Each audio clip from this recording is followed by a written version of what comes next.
So hello guys, welcome.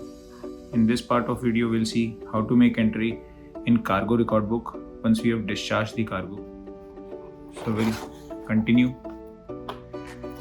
Inside this book, as I've stated in my earlier video, inside this book there are guidelines or there are items given which must be recorded into the record book, and following are the items. I'll open this up. Following are the items which must be recorded in the record book. We have to refer this, and with respect to this we have to make entry in our cargo record book. So for discharging of cargo, this part C. For discharging of cargo, this is the code which we will have to refer, code C, unloading of cargo, and with respect to this we have to make entries. Let's start. So the first thing which we have to fill is date, on which date we are making the entry. So always make sure that you are writing your date in such a format as I've stated in my earlier video of loading of cargo, the date, month, year. In this format only we have to make the entry for date. There are no other formats in which we have to make entry. Code. So these are the codes: code A, code B, code C. So at present we will be using this code C. So as we have to mention about discharging of cargo, so we will be using this code, and these are called item numbers. Items. Item number 7, item number 8, item number 9, and so on. So here in code we'll write down this code C, as we are making entry for discharging of cargo, code C, item number. So always make sure that you are writing the item numbers in serial wise, 7, 8, 9, 10. So in the record book I'll mention 7, 8, 9, 10. It cannot be 8, 9, between 7, 10. It has to be in a serial wise order. So we have to make sure that. So just for ease, I'll keep the paper on sideways so that I can make the entry and show it to you side by side. So first thing is write the item number 7. So place of unloading, here you can write down the information which you have: berth name, terminal name, then port and country. So after that, next, identify tanks. Item number 8, identify tanks, COT, 12 port, 12 starboard. Write down this. You have discharged 2 tanks. The cargo was between the 2 tanks, 12 wings. So I'm mentioning them separately, 12 port and 12 starboard. So next is item number 9, was or were tanks emptied. Okay. So if you have completely discharged your tanks, then you will choose this.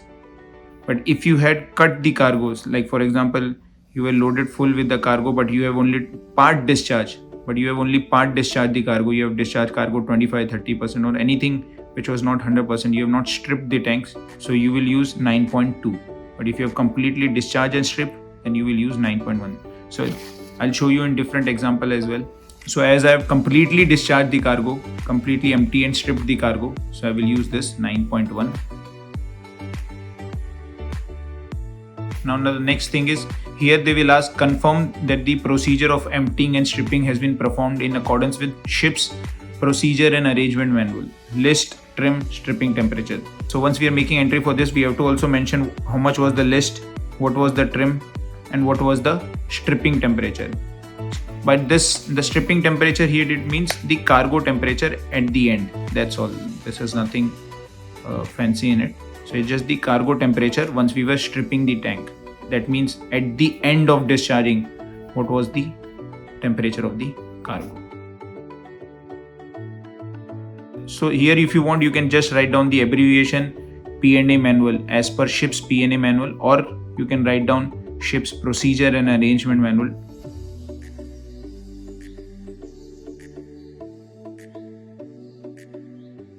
So after writing this, yes, the tanks were emptied as per ship's procedure and arrangement manual, you can write down list. How much was it the list at the end of discharging? What was the trim at the end of discharging? And what was the stripping temperature? So after completing the entry, I will show where in your P&A manual you will find out what is the recommended list trim for the cargo. Then next, 9.2, if not quantity remaining in tank. No, this was not applicable. So if you want, you can write down not applicable. If you like, you can write down for 9.2 not applicable, or you can leave 9.2 because this is not applicable to you. You can just directly jump to 10. Does the ship's procedure and arrangement manual require pre-wash for the subsequent disposal to the reception facility? So here it is asking that after discharging the cargo, whether you were required to do pre-wash for the cargo or not. So no, we were not required to do pre-wash. So we will write no. And in 11 section, it is asking failure of pumping or stripping system. Does your pump fail during discharging or stripping? So this is also not applicable. So I will just write down 11, not applicable, and then just sign and close out your entry.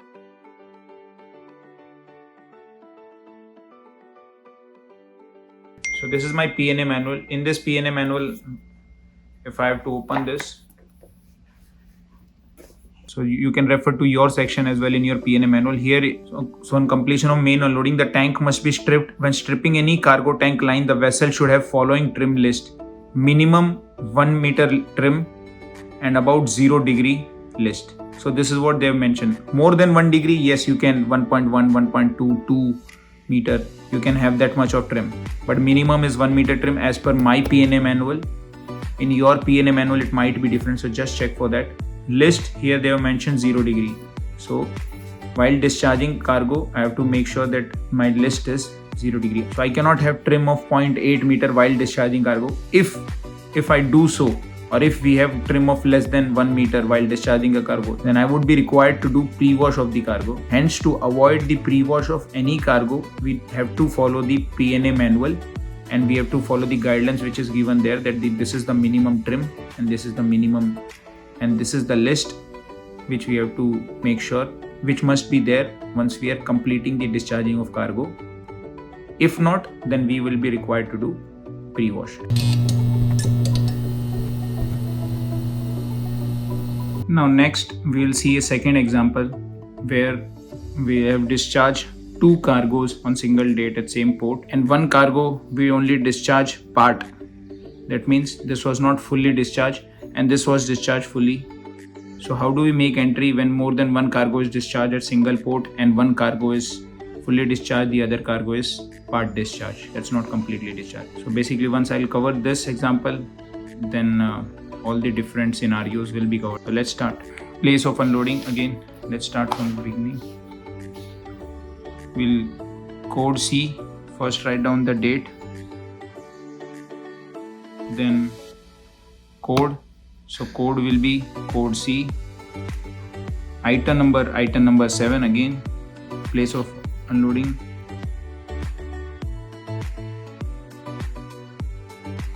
Now here it says 8th is tanks unloaded. Now here they are not asking for the cargo which was unloaded, they are just asking the tanks unloaded. So just to be more self-explanatory, I'll definitely write down the tanks, but beside those tanks I will write down the cargoes as well, because there were different cargoes, so that it is much more clear in the future if anybody looks into the book. So just for that, so identify tanks unloaded. 8 COT 2 port, and as I've told earlier in my part A video, that you must mention the proper shipping name of the cargo, not the trade name. Either you can call it proper shipping name or IMO name which is given in BL. So you must write down that name, not the trade name. Then COT 9 port, and this again, this is the trade name MIBK, but this is not the proper shipping name of it. Proper shipping name is, so this is what extra, this is just an extra thing which we have mentioned over here, because there were different cargoes. Now where the tanks emptied, yes, it was 2 port was fully emptied, but no, 9 port was not emptied. So here we have to write down the, for both situation, 9.1 and 9.2. COT 2 port, yes.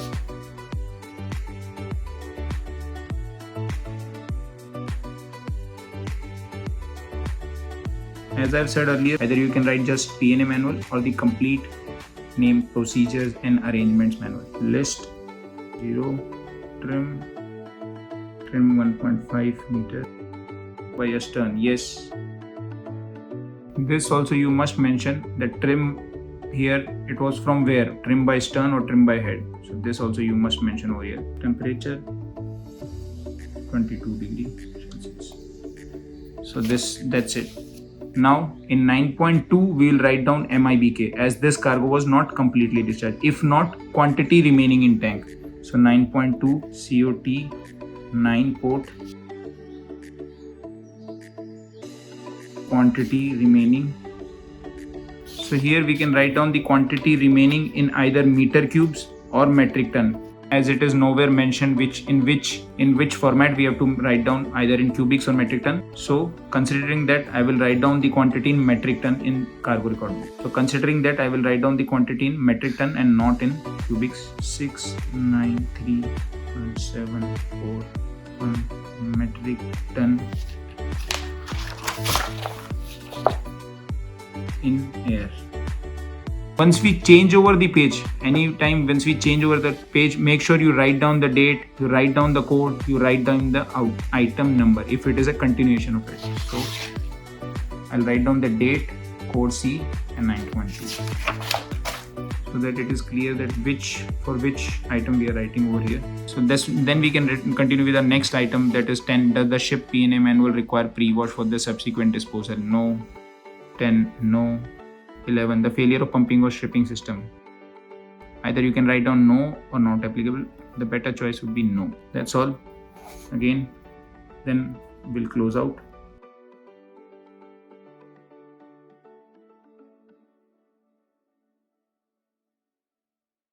Quantity remaining in tank, this we have to check from our ullage report. So I have to show you. Once we came to discharge MIBK, the initial quantity was 895 metric ton in air.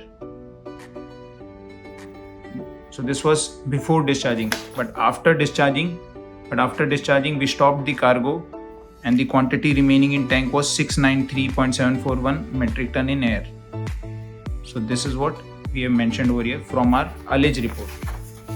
So that's it with the multiple cargo discharging. If the cargo is not completely discharged, and then what is the trim and list required, from where do we get this. So I believe with this we can now make entries for our subsequent cargo operations for unloading of cargo. In next part 3 video, we'll see how to make entries for tank cleaning once we are doing tank cleaning. So